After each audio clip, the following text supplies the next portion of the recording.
بسم اللہ الرحمن الرحیم۔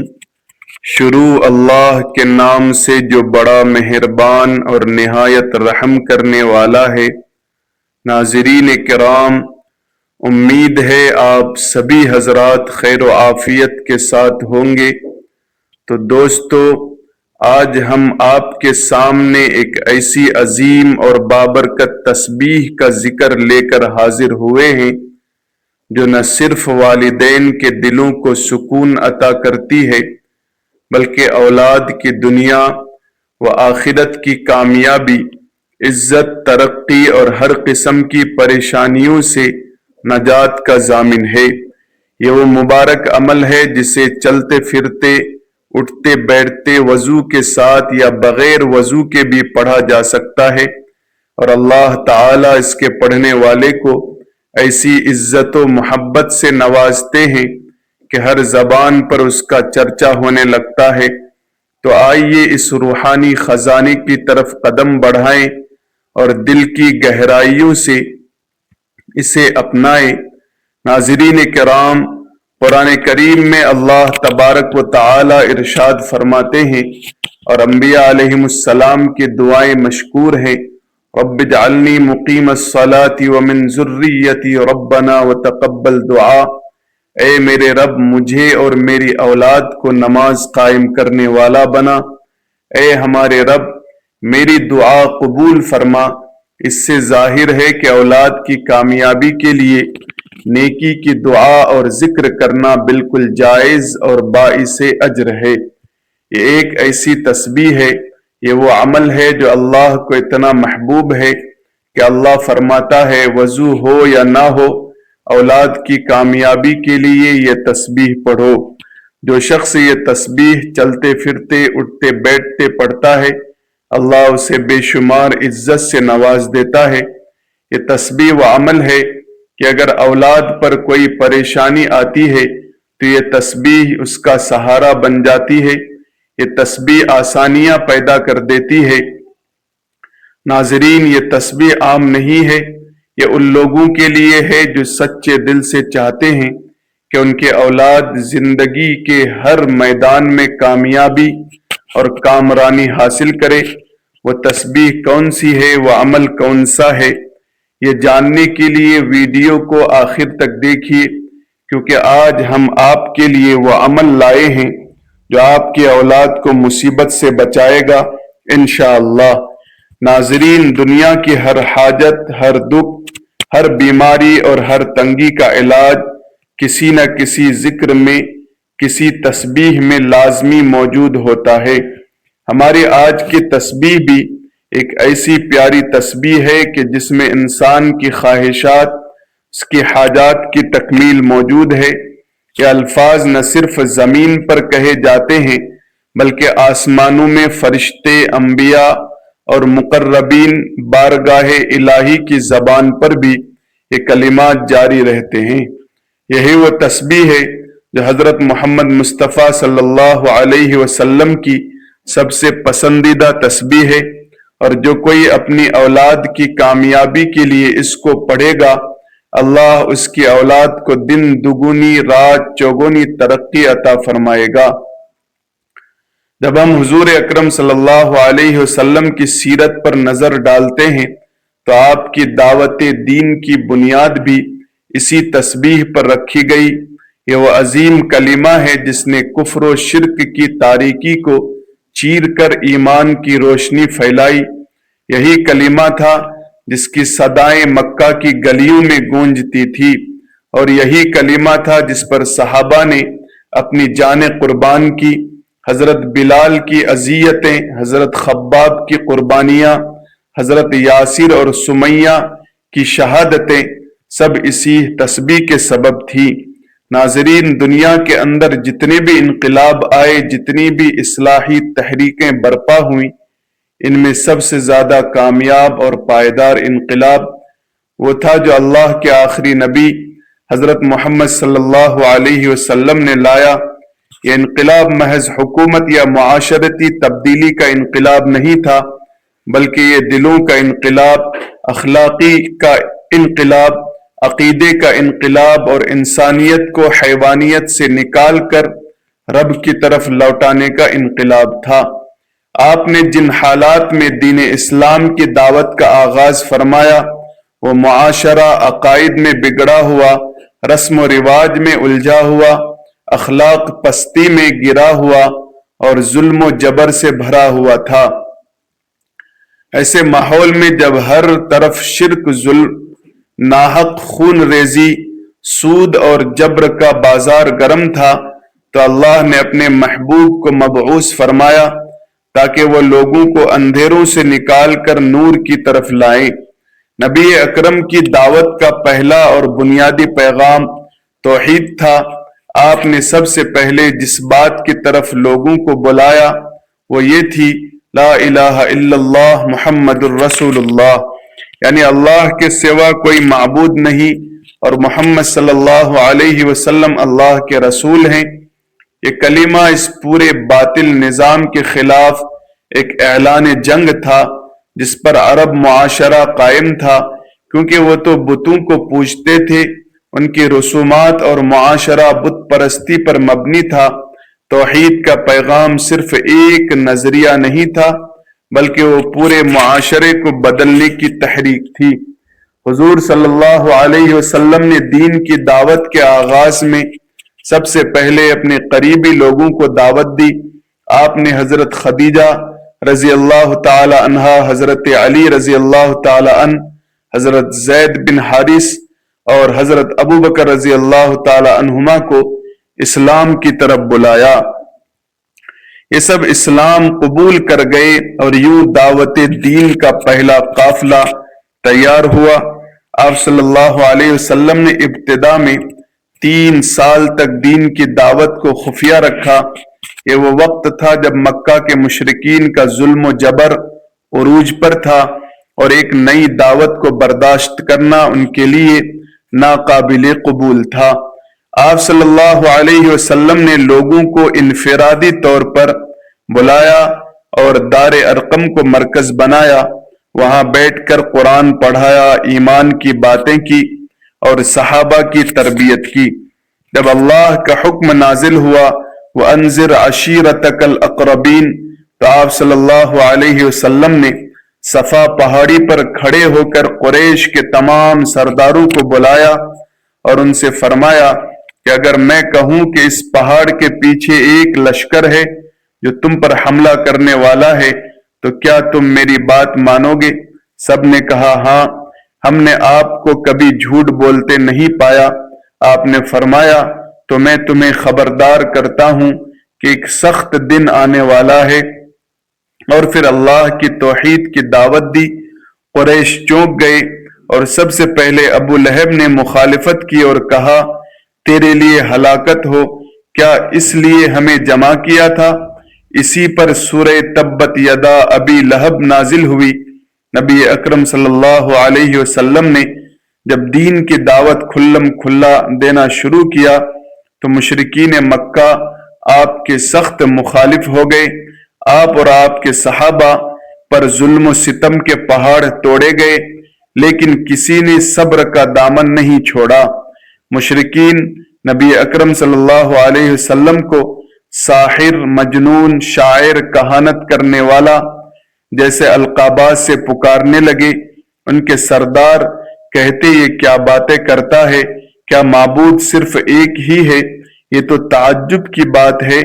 بنی ہاشم پر 3 سالہ بائیکاٹ، شعب ابی طالب میں کھانے پینے کی اشیاء بند کر دی گئی، بچوں کے رونے کی آوازیں مکہ میں سنائی دیتی، یہاں تک کہ درختوں کے پتے کھا کر گزارا کیا گیا۔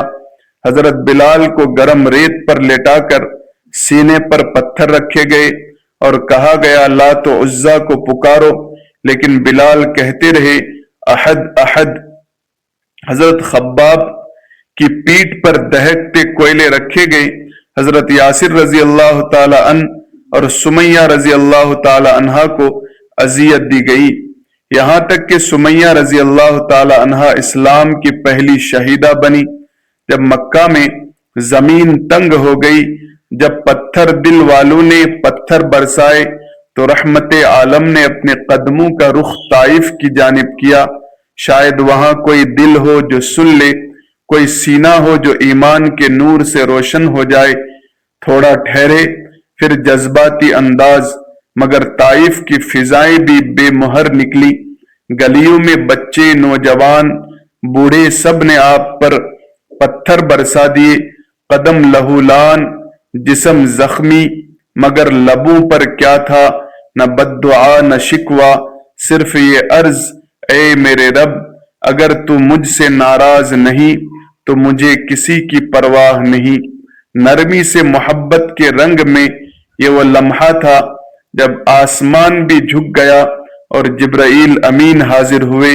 عرض کی، یا رسول اللہ صلی اللہ علیہ وسلم، حکم دے یہ پہاڑ ان پر پلٹ دوں؟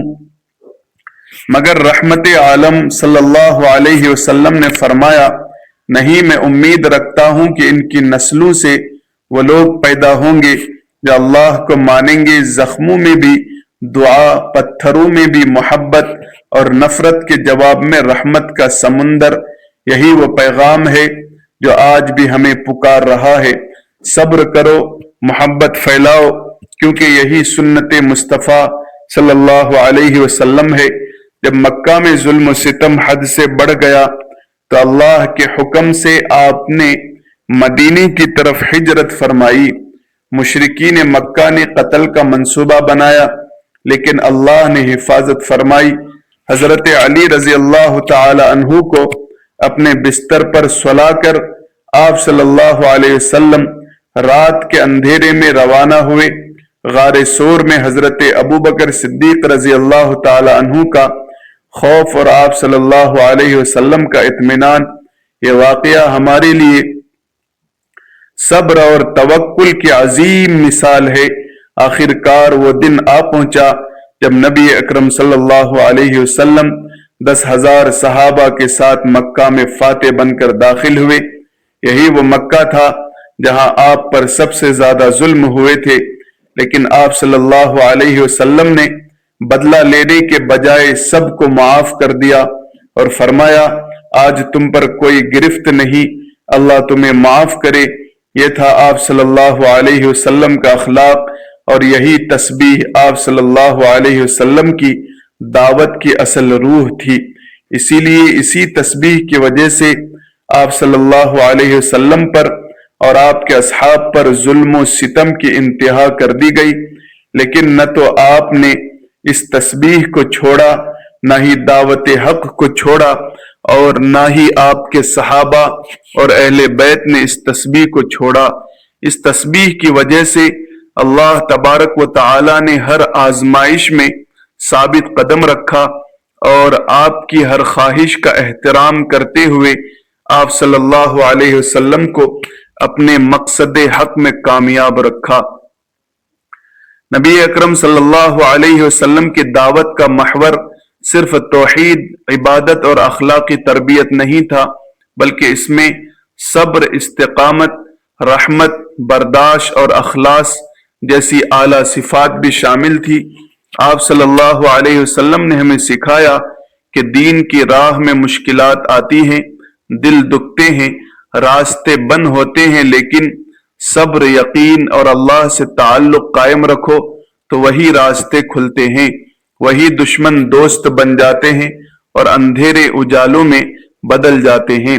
ناظرین، جو والدین واقعی دل سے چاہتے ہیں کہ ان کی اولاد دنیا میں کامیاب ہو، عزت پائے، نیک ہو، با اخلاق ہو، ہر جگہ ان کا نام روشن ہو، لوگ ان کی اولاد کی مثالیں دیں، اور ان کی اولاد جب کسی مجلس میں جائے تو سر اٹھائے، جب کسی محفل میں بیٹھے تو سب کی توجہ ان کی طرف ہو، جب کوئی ان کے بچوں کا نام لے تو عزت سے لے، امتحان میں سرخ روح ہو، میدان میں نمایاں ہو، دنیا کی دوڑ میں پیچھے نہ رہے بلکہ آگے بڑھے، رزق میں برکت ہو، تعلیم میں کامیابی ہو، کریئر میں بلندی ہو، اور سب سے بڑھ کر وہ دین پر قائم رہے۔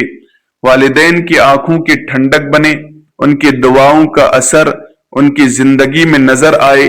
ہر پریشانی ان سے دور ہو، ہر میدان میں اللہ تعالی ان کا مددگار بنے، لوگ ان کے اخلاق سے متاثر ہوں، ان کی صحبت نیک لوگوں کے ساتھ ہو، ان کا دل قرآن سے جڑا رہے، ان کا تعلق مسجد سے قائم ہو، والدین جب ان کی طرف دیکھیں تو دل سے شکر ادا کریں کہ اللہ نے ایسی اولاد دی جو دنیا اور دین دونوں میں کامیاب ہے۔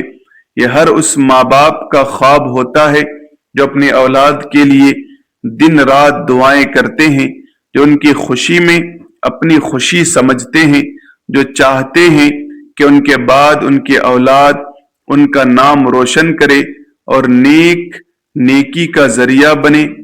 تو وہ تمام والدین جو دل سے چاہتے ہیں کہ ان کی اولاد کامیاب ہو، عزت والی ہو، ہر میدان میں سرخ روح ہو، دنیا اور دین میں بلند مقام پائے، اس تسبیح کو اپنا معمول بنا لیں کہ وہ تسبیح جس کے ذکر کرنے والے کو اللہ رب العزت ایسی عزت عطا فرماتے ہیں کہ مخلوق خود بخود اس کی قدر کرنے لگتی ہے، لوگ اس کے کردار کی گواہی دیتے ہیں، دلوں میں اللہ اس کے لیے محبت ڈال دیتے ہیں اور دنیا اس کے نام سے واقف ہونے لگتی ہے۔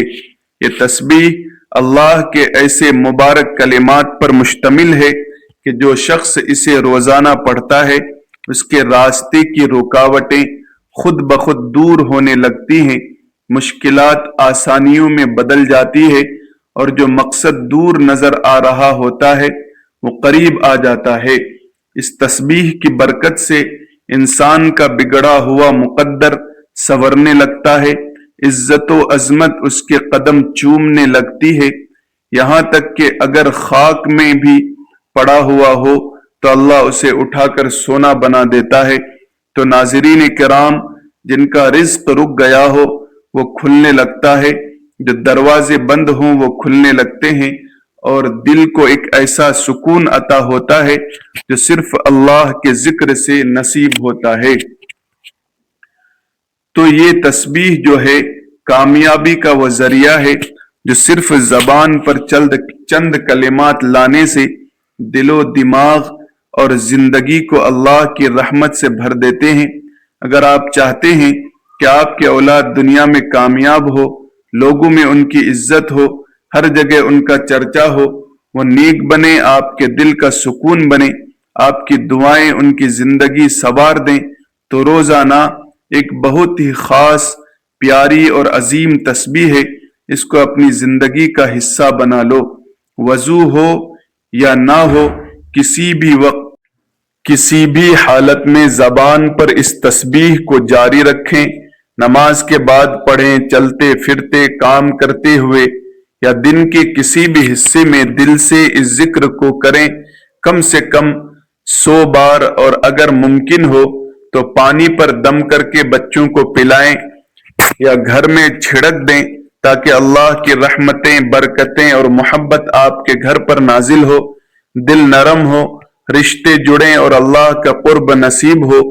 وہ عظیم تسبیح ہے یا ودودو، جس کا ورد انسان کو اللہ کی محبت کا مرکز بنا دیتا ہے، دلوں میں عزت اور لوگوں کے دلوں میں جگہ عطا کرتا ہے۔ اس کے ساتھ یہ بھی پڑھیں یا رفیع، جو عزت کو بلند عطا فرمانے والا ہے، یہ اسم مبارک مقام و مرتبہ بلند کرتا ہے، اور یا نافع بھی ضرور پڑھا کریں جو ہر نفع کا مالک ہے۔ یہ تسبیح رزق، صحت اور اولاد کی ترقی کے لیے بہت مفید ہے، اور اگر آپ چاہتے ہیں کہ آپ کے بچوں کے دل علم، ہدایت اور روشنی سے بھر جائیں تو یہ نورو کو بھی ورد میں شامل کریں۔ یہ دل کو روشن کرتا ہے، گھروں سے تاریکی کو دور کر دیتا ہے اور دل و دماغ کو روحانی روشنی عطا کر دیتا ہے۔ یہ تمام اسماء الحسنہ جو اللہ کے نام آپ کو بتائے، ان کو اکٹھا ملا کر آپ نے پڑھنا ہے۔ یہ نہایت طاقتور، مجرب اور برکتوں سے بھرپور نام ہیں، ان کو معمول بنا لیں، روزانہ کے معمول میں شامل کر لیں، یقین رکھیں کہ اللہ عطا کرے گا جو آپ کے خوابوں سے بڑھ کر ہوگا۔ تو جو بھی یہ ویڈیو دیکھ رہا ہے اس وظیفے کو صرف خود تک محدود نہ رکھیں، بلکہ صدقہ جاریہ سمجھ کر دوسروں کے ساتھ بھی ضرور شیئر کریں تاکہ انہیں بھی فائدہ ہو اور آپ کو بھی اس کا ثواب ملتا رہے۔ تو ناظرین محترم، آپ اس تسبیح کو کسی بھی وقت پڑھ سکتے ہیں، اس میں وقت کی کوئی قید نہیں، جگہ کی کوئی قید نہیں، آپ کو جب جہاں جسے وقت مل جائے آپ اس تسبیح کو پڑھ سکتے ہیں۔ آپ اسے کسی نماز کے بعد پڑھنا چاہیں تو بھی پڑھ سکتے ہیں، فجر، ظہر، عصر، مغرب، عشاء، کسی بھی نماز کے بعد اس تسبیح کو پڑھنا چاہیں تو یہ افضل عمل ہے۔ اگر آپ کسی نماز کے بعد نہیں پڑھ سکتے تو آپ چلتے پھرتے، اٹھتے بیٹھتے کہیں بھی اس تسبیح کو پڑھ سکتے ہیں۔ آپ کے لیے ایک ہی شرط ہے کہ آپ نے اس تسبیح کو اللہ تبارک و تعالیٰ کی ذات پر مکمل یقین اور بھروسہ کرتے ہوئے پڑھنا ہے، وضو ہو یا نہ ہو، اور آپ نے سب سے پہلے نبی کریم صلی اللہ علیہ وسلم کی خدمت میں درود پاک کا نذرانہ پیش کرنا ہے، کیونکہ ہر نیکی کی ابتدا درود سے ہوتی ہے۔ میرے ساتھ حصول ثواب کے لیے درود ابراہیمی ایک بار پڑھ لیں۔ اللہم صلی علی محمد وعلی آل محمد کما صلیت علی ابراہیم وعلی آل ابراہیم انک حمید مجید۔ اللہم بارک علی محمد وعلی آل محمد کما بارکت علی ابراہیم وعلی آل ابراہیم انک حمید مجید۔ درود پاک پڑھنے کے بعد آپ نے یہ سب سے افضل ذکر یعنی لا الہ الا اللہ کی مکمل ایک تسبیح پڑھنی ہے۔ جب آپ نے 99 مرتبہ لا الہ الا اللہ پڑھ لیا تو آپ نے آخری مرتبہ پہلا کلمہ پورا پڑھنا ہے، یعنی لا الہ الا اللہ محمد الرسول اللہ۔ جب آپ یہ مکمل تسبیح پڑھ لیں تو اس کے بعد آپ نے ایک تسبیح یا ودودو یا رفیعو یا نافعو یا نورو کی ان 4 ناموں کو ملا کر پڑھیں گے تو ایک شمار ہوگا۔ اسی طرح آپ نے ان 4 ناموں کو ملا کر پڑھنا ہے اور 100 دانوں کی ایک مکمل تسبیح پڑھنی ہے۔ پھر آپ نے 33 مرتبہ تیسرا کلمہ کا ورد کرنا ہے، جو کہ یہ ہے سبحان اللہ والحمد للہ ولا الہ الا اللہ واللہ اکبر لا حول ولا قوت الا باللہ العلی العظیم۔ اس عظیم کلمے کے اندر اللہ کی پاکیزگی، شکر گزاری، توحید اور کبریائی جمع ہے۔ اس کا ترجمہ ہے تمام تعریفیں اللہ کے لیے ہے، اللہ کے سوا کوئی معبود نہیں اور اللہ سب سے بڑا ہے۔ یہ کلمات جنت کے خزانے ہیں۔ نبی اکرم صلی اللہ علیہ وسلم نے فرمایا یہ کلمات میرے لیے دنیا و ما فیہا سے بہتر ہے۔ اس عمل، اس وظیفے کی بدولت اللہ تبارک و تعالی آپ کے اولاد کو زندگی کے ہر میدان میں کامیابی عطا کرے گا۔ ہر جگہ آپ کے اولاد کی کامیابی کے چرچے ہوں گے۔ اللہ تعالیٰ ان کو بہت زیادہ عزت عطا کرے گا اور ان کے تمام مصائب دور کرے گا انشاءاللہ۔ ناظرین کرام، اللہ تبارک و تعالیٰ کے ذکر میں وہ طاقت ہے جو قسمتیں بدل دیتی ہیں، دل کو سکون دیتی ہے اور اولاد کے نصیبوں کو جگا دیتی ہے۔ جو بندہ اخلاص کے ساتھ، یقین کامل کے ساتھ یہ تسبیح پڑھتا ہے، اللہ تعالیٰ اس کے لیے عزت، رزق، محبت اور کامیابی کے دروازے ایسے کھول دیتا ہے جن کا وہ تصور بھی نہیں کر سکتا۔ پھر وہ جہاں بھی جاتا ہے لوگ اس کے اخلاق، اس کے نور اور اس کے مقام کی گواہی دیتے ہیں۔ دنیا اسے عزت دیتی ہے اور آسمانوں پر فرشتے اس کے لیے دعائیں کرتے ہیں۔ اولاد فرما بردار ہوتی ہے، گھر میں رحمت کا نزول ہوتا ہے اور زندگی میں سکون اور برکت قائم ہو جاتی ہے۔ اس لیے اے مسلمانوں، وضو ہو یا نہ ہو، چلتے پھرتے، اٹھتے بیٹھتے اس تسبیح کو اپنا معمول بنا لو، کیونکہ اللہ کے ذکر سے ہی دلوں کو اطمینان ملتا ہے اور اسی ذکر میں دنیا و آخرت کی تمام کامیابیاں پوشیدہ ہے۔ ناظرین کرام، اللہ رب العالمین سے دعا ہے کہ اے اللہ ہمیں اپنی نیک بندوں میں شامل فرما اور صراط مستقیم پر چلا اور ان لوگوں کے راستے پر جن پر تو نے انعام اور اپنا فضل کیا ہے، اور قلب و زبان تیرے ذکر سے خالی نہ ہو۔ اے اللہ، حقیقت میں تیرا قرب حاصل ہو جائے اور تیری محبت میں ہم غرق ہو جائیں۔ اللہ پاک، ہمارے ایک وقت کی بھی نماز قضا نہ ہو پائے۔ اللہ پاک، جو مسلمان پریشان ہیں ان کی پریشانی کو دور فرما، جو مقروض ہیں ان کی قرض کی ادائیگی عطا فرما۔ اللہ پاک، ہمارے گھروں کو امن و سلامتی کا گہوارہ بنا، ہماری آل و اولاد کو نیک اور دینی تعلیم سے آراستہ فرما۔